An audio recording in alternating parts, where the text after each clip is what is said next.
വലിയ നോമ്പിലെ രണ്ടാമത്തെ ദിവസമാണ് ഇന്ന്. മോശയുടെയും ഏലിയായുടെയും ഈശോ മിശിഹായുടെയും 40 ദിവസത്തെ ഉപവാസത്തിൽ നിന്ന് പ്രചോദനം ഉൾക്കൊണ്ട് ഉയർപ്പ് തിരുനാളിന് മുമ്പ് നടത്തുന്ന 40 ദിവസത്തെ നോമ്പാണ് സൗമ റംബ, വലിയ നോമ്പ്, വലിയ ഉപവാസം എന്ന പേരിൽ അറിയപ്പെടുന്നത്. നോമ്പിൻ്റെ തുടക്കത്തിലെ ഞായറാഴ്ചയും ഇടയ്ക്കുള്ള ഞായറാഴ്ചകളും കൂട്ടിച്ചേർത്താണ് 50 നോമ്പ് എന്ന് അറിയപ്പെടുന്നത്. അടിസ്ഥാനപരമായി 40 നോമ്പ്. പൗരസ്ത്യ പാരമ്പര്യത്തിൽ ഞായറാഴ്ച നോമ്പ് ദിവസമല്ല. വിശുദ്ധ അഗസ്തീനോസ് പറയുന്നത് പോലെ ഉയർപ്പ് ദിനമായ ഞായറാഴ്ച സന്തോഷത്തിൻ്റെ ദിനമാണ്. അത് ആഴ്ചയിലെ ഉയർപ്പാണ്. അതുകൊണ്ട് നോമ്പ് മുറിയാതെ 50 ദിവസവും നോമ്പാചരണം നടത്തിയിരുന്നു. ഞായറാഴ്ചയും നോമ്പുണ്ട്. എന്നാൽ ഉപവാസമില്ല എന്നതാണ് പൗരസ്ത്യ സുറിയാനി പിതാക്കന്മാരുടെ ആത്മീയ പഠനം. വലിയ നോമ്പ് ആചരണം വ്യക്തിപരമായ ഒരു ആചാരമായിട്ടാണ് ആരംഭിച്ചത്. ഈശോ മിശിഹായുടെ രക്ഷാകരമായ മരണം, അവിടുത്തെ കല്ലറയിലെ വാസം, മഹത്വപൂർണമായ ഉയർപ്പ് എന്നിവ ചേർത്ത് ഏക ആഘോഷമായി രൂപാന്തരപ്പെട്ടപ്പോൾ അതിനൊരുക്കമായി നോമ്പ് ദിവസങ്ങൾ ആരംഭിച്ചു. 4-ാം നൂറ്റാണ്ടായപ്പോഴേക്കും അത് 40 ദിവസത്തെ നോമ്പായി. ഇക്കാലത്ത് തന്നെ ജെറൂസലത്ത് ഉയർപ്പിനൊരുക്കമായി 8 ആഴ്ച നീണ്ട നോമ്പുണ്ടായിരുന്നു എന്നാണ് എജേറിയ എന്ന ഭക്തസ്ത്രീ തൻ്റെ ജെറൂസലം യാത്രയെക്കുറിച്ചുള്ള കുറിപ്പിൽ എഴുതിയിരിക്കുന്നത്. നോമ്പ് കാലത്തെക്കുറിച്ച് പറയുക, അത് മരുഭൂമിയിലെ അനുഭവത്തിൻ്റെ കാലമാണ് എന്നതാണ്. ഇസ്രായേൽ ജനം ഈജിപ്തിൽ നിന്ന് പുറപ്പെട്ട് കാനാൻ ദേശത്തെത്തുന്നതിന് മുമ്പുള്ള 40 വർഷത്തെ അവരുടെ മരുഭൂമിയിലെ വാസം. മരുഭൂമിയിലെ വാസത്തിനിടയിൽ അവരുടെ ഏറ്റവും വലിയ അനുഭവം യാവേ തങ്ങളോടൊപ്പം ഉണ്ട് എന്ന ബോധ്യമാണ്. വിളിച്ചാൽ വിളി കേൾക്കുന്ന യാവേ അവർ അനുഭവിച്ചു. മരുഭൂമിയിൽ വേദനയുടെ ദിവസങ്ങളുണ്ട്. അതിരൂക്ഷമായ ചൂടിൻ്റെ ദിവസങ്ങളുണ്ട്. വഴിതെറ്റുന്ന അവസരങ്ങളുണ്ട്. ഈ അവസരങ്ങളിലെല്ലാം യാവേ അവർക്ക് താങ്ങും തണലുമായി മരുഭൂമിയിൽ അനുഭവപ്പെട്ടു. ഈ മരുഭൂമി അനുഭവമാണ് നോമ്പ് കാലത്ത് നമുക്കുണ്ടാകേണ്ടത്.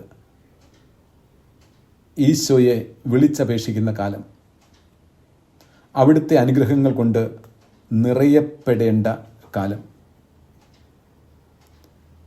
പരസ്യ ജീവിതത്തിന് മുമ്പായി 40 രാവും 40 പകലും ഈശോ മരുഭൂമിയിൽ ഉപവസിച്ചതിനെ അടിസ്ഥാനപ്പെടുത്തിയാണ് നാം നമ്മുടെ നോമ്പ് ആരംഭിച്ചിരിക്കുക. പാപത്തിൻ്റെ വഴികൾ അവസാനിപ്പിച്ച് പുതിയൊരു ജീവിതചര്യ ആരംഭിക്കുക. എല്ലാം മറക്കുകയും എല്ലാം പൊറുക്കുകയും ചെയ്യുന്ന ദൈവത്തിൻ്റെ സ്നേഹ വലയത്തിലേക്ക് തിരിച്ചു വരുവാനുള്ള നമ്മുടെ ആഗ്രഹമാണ് ഈ നോമ്പിലായിരിക്കുവാൻ നമ്മെ സഹായിക്കുന്നത്. നോമ്പിൻ്റെ ലക്ഷ്യം ശാരീരികമായ ഒന്നല്ല. ഭക്ഷണ നിയന്ത്രണമോ ഭക്ഷണത്യാഗമോ മാത്രമല്ല. കുറെ ഉപേക്ഷിക്കലുകളല്ല. ക്രിസ്തീയ ജീവിതത്തെ വിശുദ്ധീകരിക്കുകയും പുതുതാക്കുകയുമാണ് നോമ്പാചരണം കൊണ്ട് ലക്ഷ്യമാക്കുന്നത്. ഭക്ഷണത്തിൽ മിതത്വം പാലിക്കുമ്പോഴും ഭക്ഷണത്യാഗം ചെയ്യുമ്പോഴുമുള്ള പോരായ്മകൾ ദൈവവചനം കൊണ്ട് നിറയ്ക്കപ്പെടണമെന്നാണ് ആത്മീയ പിതാക്കന്മാരുടെ പഠനം. നോമ്പിൻ്റെ പ്രാധാന്യം കുറഞ്ഞു പോകുന്നില്ലേ എന്ന് ചിന്തിക്കുന്ന ആൾക്കാരുണ്ട് എന്ന് നാം മറക്കുന്നില്ല.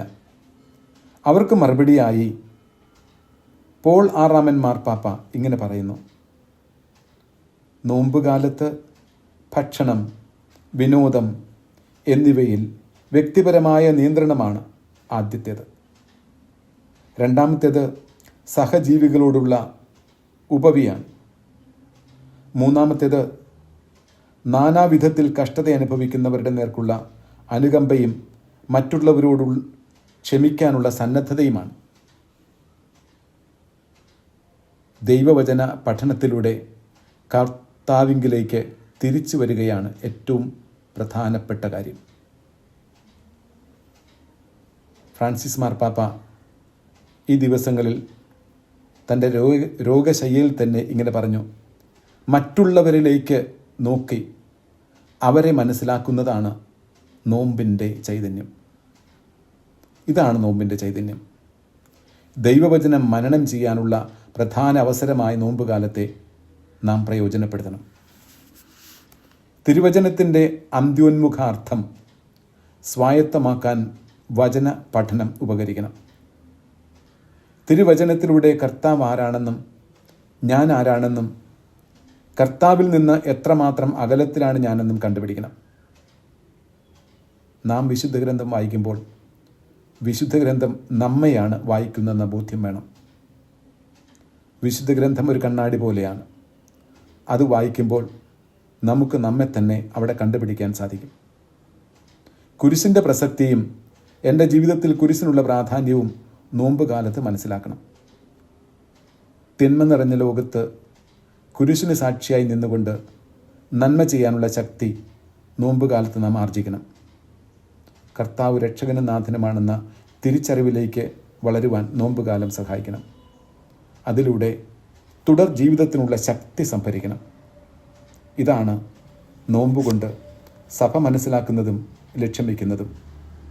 സ്വന്തം രക്ഷയ്ക്ക് വേണ്ടിയുള്ള പരിശ്രമത്തേക്കാൾ സ്വയം പീഡകളേറ്റെടുത്ത് കുരിശിൽ ബലിയായി തീർന്ന ഈശോയുടെ കുരിശുമരണത്തിൽ നിന്നും ചൂടും ശക്തിയും സ്വീകരിച്ച് നമുക്ക് നമ്മുടെ പാപക്കറകൾ കഴുകി കളയേണ്ട കാലമാണ് നോമ്പുകാലം. വെറും ഉപേക്ഷിക്കലിൻ്റെ കാലം മാത്രമല്ല, സ്വീകരിക്കലിൻ്റെയും നിറയ്ക്കലിൻ്റെയും കാലമാണ്. എന്തുപേക്ഷിച്ചാലും അതിനേക്കാളുപരി ദൈവകൃപ കൊണ്ട്, ദൈവാനുഗ്രഹം കൊണ്ട് ഹൃദയം നിറയ്ക്കുവാൻ ഈ കാലഘട്ടം നമുക്ക് ഉപയോഗിക്കാം.